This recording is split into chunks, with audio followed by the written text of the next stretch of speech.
God gives you purpose. I believe my purpose in life is to ensure that no child goes hungry and to support the eradication of malnutrition across the globe.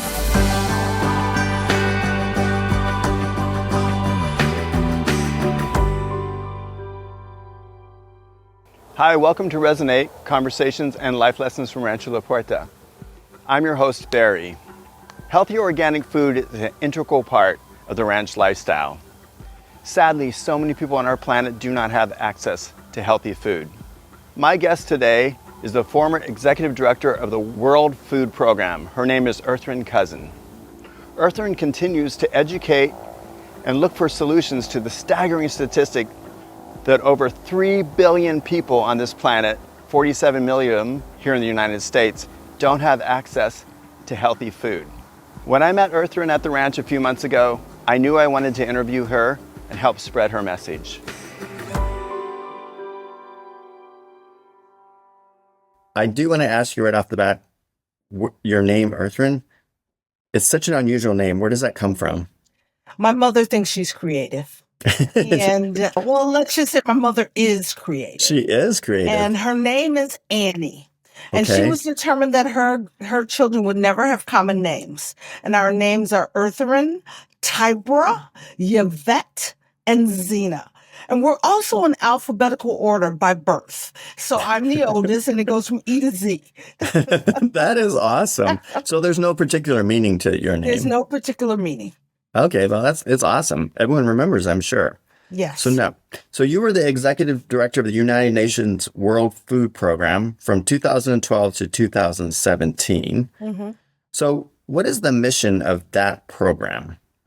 The United Nations World Food Program's mission is to provide the food assistance that is necessary to support the planet's most vulnerable people. That is our overarching mission. That work included humanitarian emergency support, as well as providing food assistance in protracted crisis, those situations where hunger is created by droughts and floods, as well as those situations where hunger is created by war. But just as importantly is the development work that the World Food Program provides. And that is providing the seeds and tools and assistance alongside other organizations to assist in the ability of vulnerable people to feed themselves. The tagline, for lack of a better term, is saving lives and changing lives, is the work of the World Food Program. It sounds like an overwhelming task.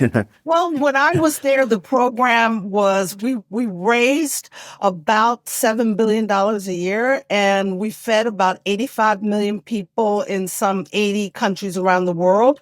Because of climate conflict and the COVID and the after effects of COVID, the organization is now feeding over 113 million people a year, and the budget is closer to $11 billion per year. That's pretty crazy. And it's wonderful. I've watched many of your interviews now, and I watched one of your TED Talks, and I have to tell you, the thing that impresses me the most about you is your passion. You are so passionate, and I love passionate people. And you're passionate about food. Mm-hmm. And so tell me, where does that come from? Because I know you're a lawyer by trade. I'm a lawyer by training. God gives you purpose. And I believe my purpose in life is to ensure that no child goes hungry and to support the eradication of malnutrition across the globe. And I believe that with every molecule in my body. And so you cannot believe in this work and not express it through how I communicate, how I approach the work. And I am a passionate person, and I have taken that passion and focused it on my purpose. How does one become assigned the CEO director? And is it a set time? Because I saw you did it for... Yes, 5 years. I was nominated At the time that I became the executive director of the World Food Program, I was serving as the U.S. ambassador for food and agriculture, which meant that I represented the American people to all of the food agencies around the globe, the Food and Agriculture Organization, the World Food Program, the International Fund for Agricultural Development. I served as the liaison for the taxpayer dollars that were invested in those programs.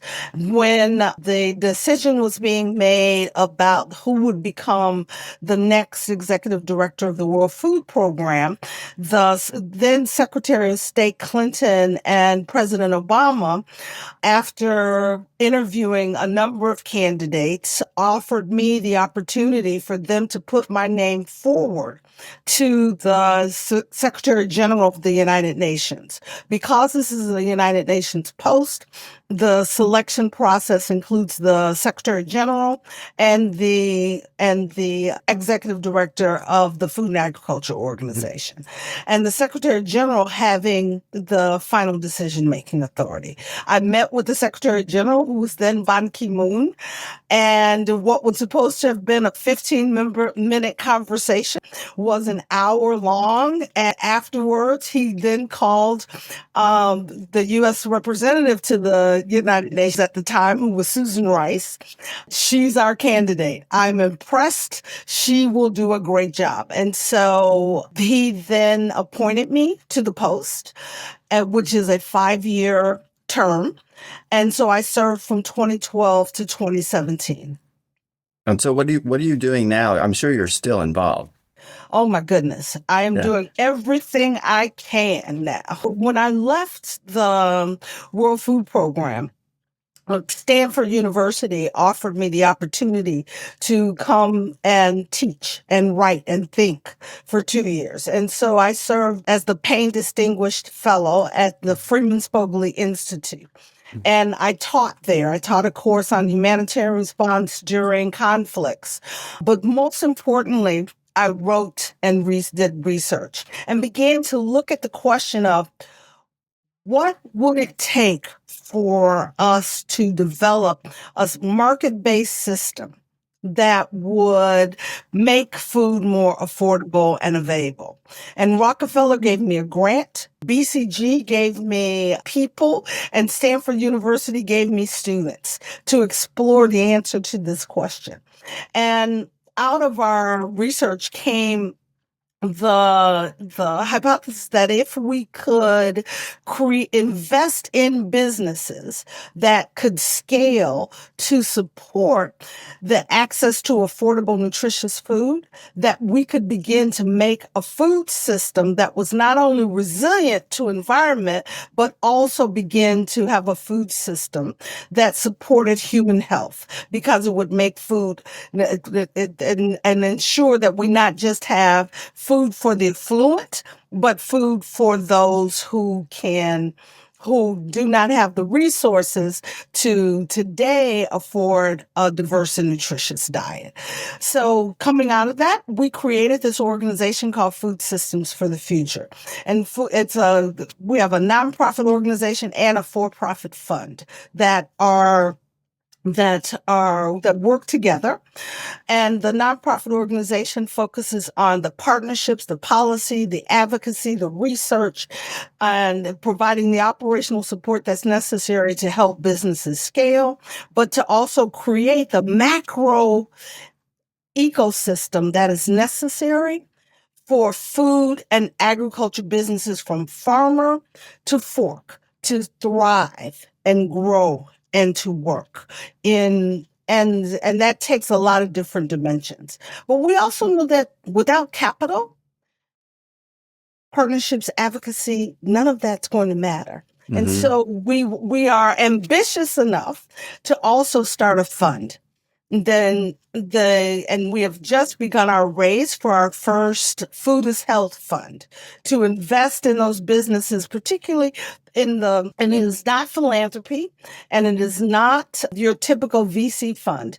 It is a fund that is that will invest in businesses that are in that messy middle or that missing middle, shall I say, the missing middle where they're beyond seed, but they're not yet at the point where they're developed, where they're generating a profit. They're generating revenue, but not a profit. And so they need the capital to help them through that period to grow to the point where they can generate profit. They need that support that the Institute can provide. And so that is the work that we are doing.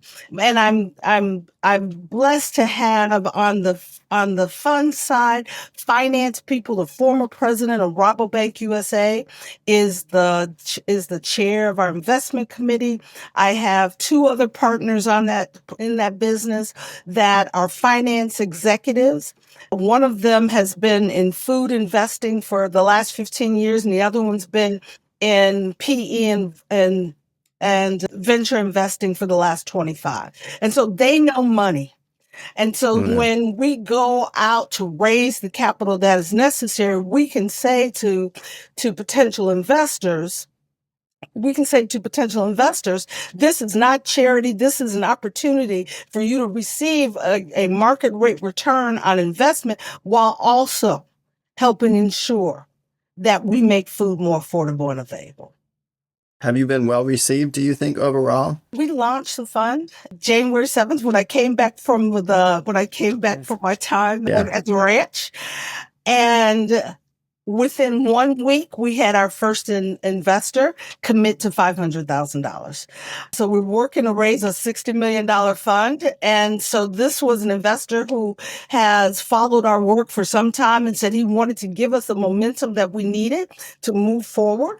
And it's exciting to have a vision that is recognized by those who can make that vision a reality. So is your organization based in the United States, and are there similar organizations around the world? Yes, we are based in the United States. The nonprofit works globally. Mm-hmm. And the for-profit fund is a U.S. domestic fund. Mm-hmm. And it is only raising capital for the United States. And some people would say, why are you only raising capital we need to start in the United States. Right now, 50% of Americans suffer from some form of diet-related disease. And much of that is the inability and the inaccessibility of those too many Americans to access and afford more nutritious and diverse diet. We have 45 million Americans who can't afford a diverse diet on a regular basis. And much of that is because, and some you hear often, I'm sure you've heard this, we grow enough food. The problem is we just don't grow enough food in the places where people who need it can access it. And the scientists, the experts at FAO have proven that statement wrong. We grow enough calories. Mm-hmm. When 60% of the calories that we grow are from corn, wheat, rice, and soy, but we don't grow enough fruits, vegetables, legumes, the kind of foods that will provide that diverse diet that is necessary to support a healthy microbiome. And so that is why it is important that we perform this work starting in the United States. Yes, there are others who are focusing on scaling up businesses that can support a more sustainable food system. But what we found is that too many of the new tools that are coming online, the new foods that are coming online for the affluent, not for those who can't, who are vulnerable. And so what we want to do is shift that paradigm to ensure that what we bring online, the investments that we make food affordable and available universally. Yeah, I've said this before, but I feel like wellness is for the wealthy sometimes, Do you think it's accurate? I read somewhere that about 3 billion people can't afford a healthy meal on this planet. And if That that's is true, absolutely true. Let's say 3.1 billion people, and if that that's number goes up every year. if that's 38% of the world Yes. population. Yes. That's insane. I've been a DJ in the past, so I relate everything to music. But in the Hmm. 80s, that's that huge song "Feed the World" and about Hmm. trying to make. So, do you think this problem has made progress, or is it still as bad as it was then? It's a different kind of problem, I would argue Right. today. Yeah. When we were all singing Feed the the world Michael song. Jackson "Feed the Yeah. World" song, it was because we were addressing the challenge of a famine in Right. Ethiopia. A very And specific thing. Yeah. it was a very specific thing. And what we have seen is that we have now created a food system that provides enough calories so that we don't have mass famines. When the World Food Program was started, China was experiencing famine on a cyclical basis almost every couple years. And at the time, that 50 plus years ago, the world said China would never feed itself. But because of the Green Revolution, because of investments that the Chinese government made, in India, you had the same issue because of the Green Revolution, investments that the government made in agricultural production of calories, we filled stomachs. Hmm. But and my mother always says, when you know better, you do better. We were able to fill stomachs to the point where we eliminated large mass famines for the most part. We can talk about conflict and climate Right. in a minute, but as a chronic challenge that the world was facing, we overcame that issue. But what we realized was that just calories alone is not enough. Right. That you also need a healthy diet that feeds the microbiome in a way that will allow for the avoidance of diet-related disease and for a healthier lifestyle. And that we haven't done yet. And Right. that's why 3.1 billion people can eat a bowl of porridge that provides for their ability to work, but not their ability to live a long, healthy life. Yeah. And that's what we need to change. To me, it's like the difference of I go to Whole Foods and I see who's shopping there. And then I go to the dollar store and I see families buying their groceries at the dollar store. So that's such a diverse thing, but it's the reality. So I'm going to focus on the positive, but I also want to ask you, do you think that the global warming and the climate issue and the growth in population are two of the biggest challenges? Thank you for that question. What's driving acute hunger today and there are 285 million people who, without assistance, will not have the ability to feed their families anything, whether it's calories or the diverse diet. And what drives acute hunger today is climate and conflict. And as we've seen an increase in conflict and an increase in the impact of droughts and floods, we're witnessing increases in acute hunger. And so that we know that is why emergency humanitarian assistance, even if while we work to create the systems that will support our ability to grow more food that is affordable and available, we must have a safety net that addresses the challenges, particularly of vulnerable populations during conflict and climate change, because it's real. And Right. when I can tell you, I've sat with mothers who are working to grow food in places where the long rains are now short and the short rains don't come. In Somalia, you're looking at a season where they're in their sixth season of drought. And in places like that, the most vulnerable people, the poorest people, live on the most in the most are live in the most vulnerable places, and they are the ones who are first impacted by the whether it's drought or conflict. Yeah, that makes sense. If I also read some of the 25% of greenhouse gases are produced by our own agriculture. And if that's true, do we need to start growing food in a more wise way? Well, you are a smart man, let me just tell you. And I am loving this conversation. Yes, we need a diversity of solutions in our agricultural production because, as you know from the ranch, soil health is critical to the production of our crops and the sustainable production of our crops. And so we know that we can't continue to grow food in the way we have done it in the past. It has created soils that are micronutrient deficient. It has created 70% of the fresh water draws on an annual basis are used in our food and agriculture system. The primary driver of biodiversity loss is directly related to our increasing land under cultivation for agricultural production. We know that in the United States, we eat too much meat. We need a more diverse diet in the United States because some 40 to 60% of the grains that we grow are used for the production of cattle, of livestock. Okay.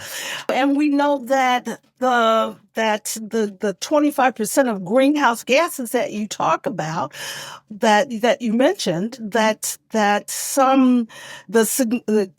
driving force behind that greenhouse gas emission is livestock, and how we manage our livestock today, and what our cattle eats. It's the burping and the farting of our cattle. And it's not carbon, it's methane.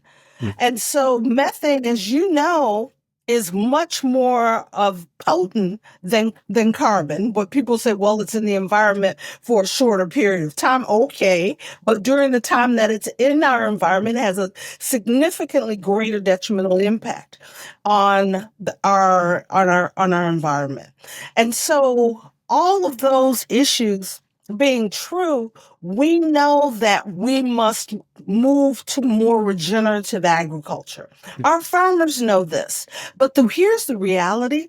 Our farmers are paid and supported for here in the United States in particular, but around the world, the subsidies that farmers receive are for growing the particular crops and growing them in particular ways. If we want to change farmer production, we need to support financially our farmers' ability to change that production, because as they move to more regenerative agriculture, there's a cost to that. And consumers, we've just talked about the number of consumers who can't afford nutritious food already. So what you don't want to do is force farmers to change production and drive those costs into consumers that already can't afford it. So we need our subsidies to support not just what our farmers grow and how much, but how they grow it. And changing those subsidies will change farmer behavior. Changing consumer demand will change farmer behavior. Right. And so all of that's why we talk about it as a food system. You can't just do one thing. You just can't invest in farmers. We need to invest in consumers as well, and awareness and knowledge on the part of consumers so that there's greater demand for more sustainably produced food. We need to invest in our production facilities so that they are providing more products that deliver the nutrition that the consumers need, as well as supporting the production of our farmers from an environmental standpoint that will change how the greenhouse gases that are produced.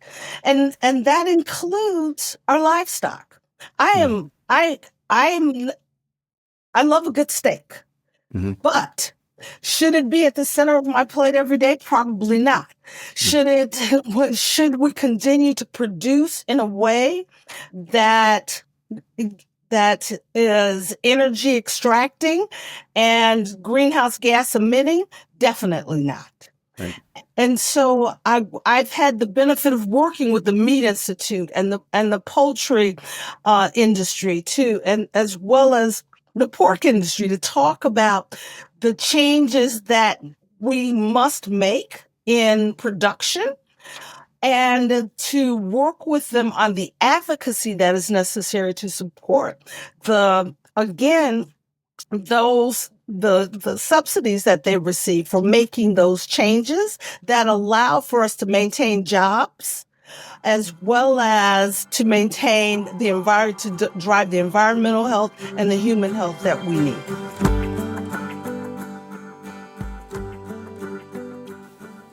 Hi, my name is Isela, and this is my first time at the ranch, and I'm super stoked to be here.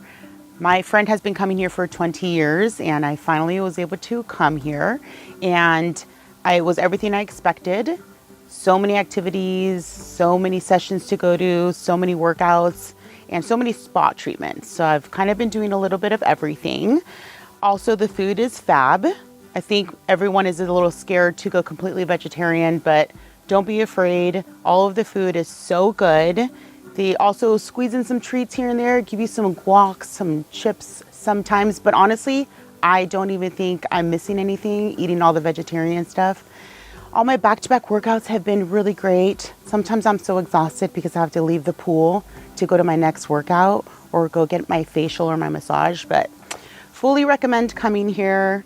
I need to come back again soon, but recommend it for anyone, whether you're a teenager or you're 30, 40, 50. I'm working out next to a 90-year-old man who's probably stronger than I am. So please come be my neighbor. Everyone is so kind. It's such a safe space to be in. Everyone's here for the right reasons, for the same intentions. So at the end of the week, you're friends with everyone and everyone knows your name, which is super cool, but it's super cute. So I do recommend coming here. I hope you're enjoying today's podcast as much as I am. To learn more about our wonderful presenters and exciting weeks coming up at the ranch, go to rancholaporta.com and check out our events calendar. Make sure to mention the podcast when making your reservation to take advantage of a special offer. Some restrictions may apply. So, Ertharin, we were talking about how farming has to change. And not that we're not creating food, but we need to start to farm smarter. And you guys said there's some tools, like there's biological tools, there's digital tools. What did you mean by that? When we talked about the Green Revolution and the change in agriculture, we increased the efficiency of agricultural production, but we increased the efficiency of agricultural production at a cost. It impacts our soils, it impacts the amount of water that we use, so we need to change. And I am not going to suggest that chemicals will not continue to be a part of some of our agricultural production. But we need a diversity of solutions, and that includes organics. It includes more, but it also includes using the tools that are necessary to support what the soil needs to produce at the maximum level while creating more sustainability in that agricultural production. That means we need more digital tools. We need tools that allow us to more precisely use chemicals. We need more biological tools. That's gene editing, seeds that allow for the production of the foods that we need using less water and less inputs. Also, new seeds that are gene edited that allow for us to provide more of the micronutrients potentially that are required for our consumption. So the tools that, and when I talk about gene editing, I am talking about CRISPR. That is the new tool that everyone talks about that we know gave us vaccines that address the pandemic. That science is safe science, and we need to follow the science in producing the new agricultural tools that will allow us to increase the production of the land already under cultivation. We cannot afford to increase the land, the land under cultivation for agriculture because of the potential detrimental impact that has on our biodiversity. We need to ensure that we feed the planet, that's our environment, but we also grow food in a way that feeds all of the people, the micronutrients and the nutritious diets that are necessary. So that kind of moves into the next thing I want to talk about is the financing of something like this, because you had mentioned that, a lot of like 60% of the food that we grow is subsidized to feed livestock. So that has to shift so that they have the money to grow smart and grow food that people can eat. Let's break that number down even more. We know that those subsidies, 85% of those subsidies go to 15% of the farmers, which means that 85% of the farmers are not receiving any subsidies from government at the level that is necessary to support their ability to produce more regeneratively. More than 60% of the people who farm today, the majority of their income does not, and in the United States, the majority of their income does not come from farming because our farmers don't make enough to live on. It's off-farm income that supports their ability to continue to farm. So we need to change our subsidies to support not just the growing of grains, but the growing of fruits, vegetables, legumes, that we need to use our subsidies to support and catalyze farmer behavior to catalyze their behavior towards more regenerative agriculture. Because there's a cost to changing how farmers produce. And if farmers they'll produce in the way that will allow them to meet their financial needs as well as their market needs. So that financial need we can address by changing our subsidies. That market need we need to address by building consumer awareness of and as a result changing consumer demand for more sustainably produced foods and more nutritious foods. Right. And that financing can't just come from the government, right? We have to tap into some private sources. And first of all, you won't get those private sources if you don't have a market. And that's why I talk about consumers, because what farmers will tell you, they will produce what the market will buy. And then they can finance the financiers, the money, the private sector capital will invest where there is a market. So we need to ensure that we have consumer demand for sustainably produced foods. So that's one reason that we can move finance into this space. There's another reason, though. As we look at our consumer products goods, the potato chips that we eat. The producers of those potato chips are looking for more sustainably grown products. And so they get insect credits for their scope 3 emissions by buying from farmers who are sustainably producing, and they can drive consumer demand. That gets back to that consumer question again. Imagine if consumers said, I want to know how my potato chips are grown. How were those potatoes grown? And that's how I'll decide which bag of potato chips I will buy. And it's that kind of consumer demand that will change what CPG companies do and what they pay for. And as a result, the farmers can receive more of the income that they need for that changing of how they produce foods. Do you feel that consumers are getting a little more that way? Because I notice people like my daughter's age, like that 25 to 35 range, they seem like more like my daughter will go to a restaurant and say, she asks before she even uses a restaurant, do you buy locally? Mhm. How is it, and they even where they buy their meat, they care about that Yeah, too. well, here's the reality, my friend. What consumers say and how they spend their money is often quite different. If the surveys suggest, the data suggests that consumers do want more sustainably produced foods. They do want more locally produced foods. But when they go into the grocery store, the sales receipts don't reflect that demand. And so there's a disconnect there. And we need to work to address that disconnect because here's the reality when consumers are in the grocery store, particularly with inflation, food inflation, the way it is today, they're standing in an aisle and they may want to buy a product that is more sustainably grown, but oftentimes the amount of money in their wallet determines what they actually put in their basket.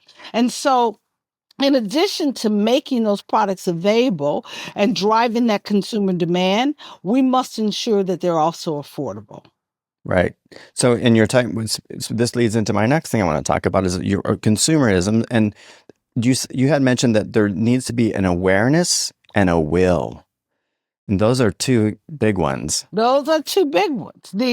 There's a big old difference between awareness, which we're beginning to make changes, and particularly with, as you noted, with younger people like your daughter, my son, my grandson, who read the labels, who are much more cognizant of what it requires to support both planetary health and human health.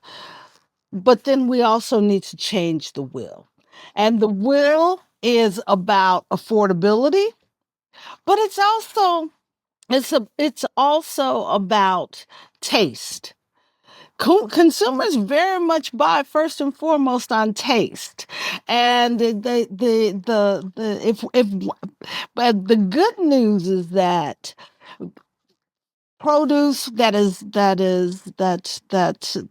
is grown through regenerative agriculture, beans, they all have great taste. And so we need to again build that knowledge and that awareness from brain to stomach to move products from shelf to supermarket basket. Yeah. And I think even the way I was looking at will too is even like a more like humanitarian will too, because I think that especially in certain places, I don't want to, a lot of places in the United States, it's like, it's not our problem, it's someone else's problem. Where you had mentioned that a lot of the people that are, need food in the world, they're not the ones creating the climate problems that's slowing us down and keeping us from doing that. Well, I'm so glad you asked me that question because we've been talking about the United States a lot, but 3.1 billion people globally can't afford a diverse and nutritious diet.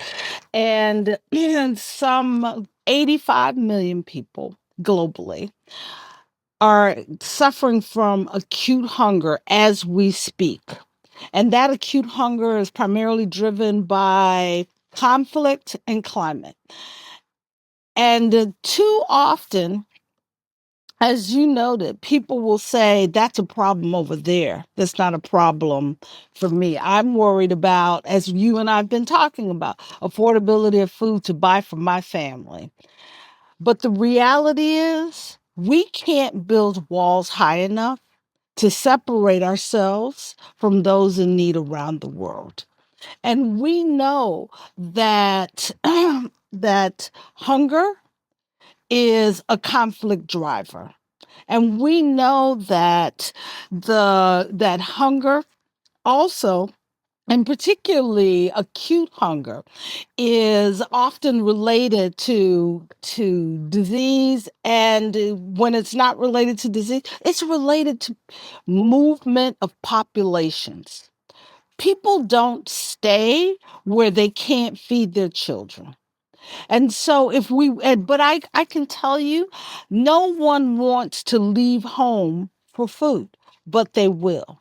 And so if we want to build the stability on this small planet that we all live on together, we must care about what happens over there, because food security is national security.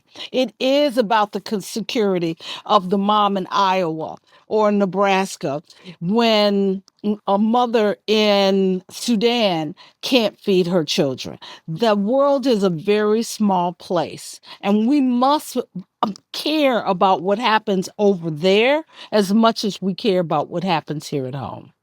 No, I completely agree. There's one of my favorite people who is no longer on the planet was Maya Angelou, and she has some great quotes. And this quote I came across when I was getting ready to interview, and her quote is, "Human beings are more alike than they are unalike. And the minute we begin to understand just the slightest part of that, we recognize ourselves as a family." Let me tell you, I sat with some mothers in a refugee camp in South Sudan. And though they were in the refugee camp because of conflict in their home villages, and their children were depending on the work of the World Food Program to feed their children.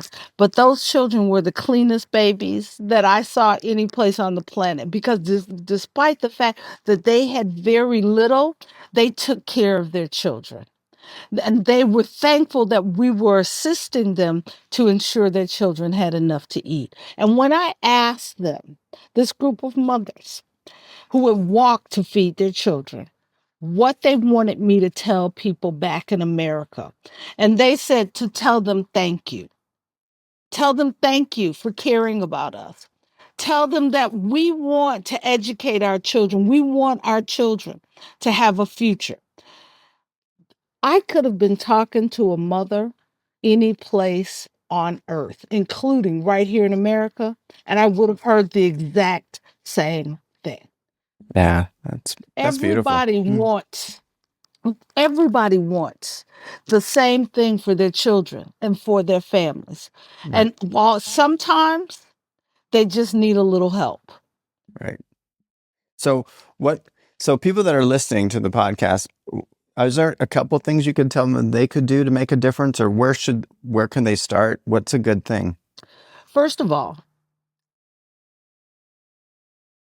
the caring that we just talked about, make it known. I can't tell you how many elected officials have said to me, Ertharin, my people don't care. And I had the privilege of representing the people of the United States as ambassador and telling the people of the world that I was proud to represent the people of the United States because they do care. And they're the most generous people on earth. But every time we have an election, hunger and malnutrition, whether we're talking domestic or international, never makes the top 5 issues. We need to change it. We need to let them know, those with decision-making power know that this is an issue that is important to your listeners, to the mothers, to the fathers, to the children out there, to the people who recognize our planet is small, and the opportunity to provide for prosperity for every child is one that we all demand. This is probably a really great ending point for our little talk, but I just want to tell you that I am so grateful that we have someone like you, people like you that are so passionate and out there making a difference in the world. We just need about 2 million more Ertharins out there. Well, thank you. And thank you for this opportunity to talk to your listeners, because I am committed to doing this work. People ask me all the time when I'm going to retire. I said, retire from what? This is not a job for me. This is my life. Right. And Yeah. I don't expect this to be the life of everyone that is listening to us here today. But what I do hope and what I do pray is that everyone listening to us will share their commitment to opportunity for all, with not just those that they are in that they talk to on a daily basis, but every time they get an opportunity to share publicly, privately, shout it from the rooftops Mhm. that we are one people on this earth. Yeah. And everyone is interdependent. And we can, if we all care, make a difference. That's awesome. Thanks for spending this time with me. And it was so great meeting you at Rancho La Puerta. And I hope that you'll be back. And I look forward to it. We'll give everybody their hug for me. It is I my will. happy place. And Yeah. every time I leave there refreshed and ready to go back and fight the battle yet again. That's good. Well, anytime you need refresh, you let us know. Thanks a lot. I am always inspired by passionate people. Ertharin is definitely passionate about food and passionate about making a difference. I was also encouraged to know that we can easily produce enough food to feed the population of this planet. However, we need to start producing that food in a way that is healthier for the planet. Most of the crops that are subsidized in the US strip the soil of its nutrients, and over half those crops go to feed livestock, which contribute to our global warming issues. One of the aspects of the ranch that I've grown to love is that our vision statement includes promoting the wellness of our planet. Here at the ranch, we practice regenerative and biodynamic farming that rebuilds the soil and brings back biodiversity. These are concepts that Ertharin spoke about, and she hopes to educate lawmakers on these concepts. What can you do? Ertharin suggests that you let the people know that you vote for. This is important to you. This is important to our planet and our resilience in the future. I encourage you to support local farmers and agriculture that is trying to do the right thing. Until the next time, this is Barry wishing you health, daily joy, and a chance to make a difference.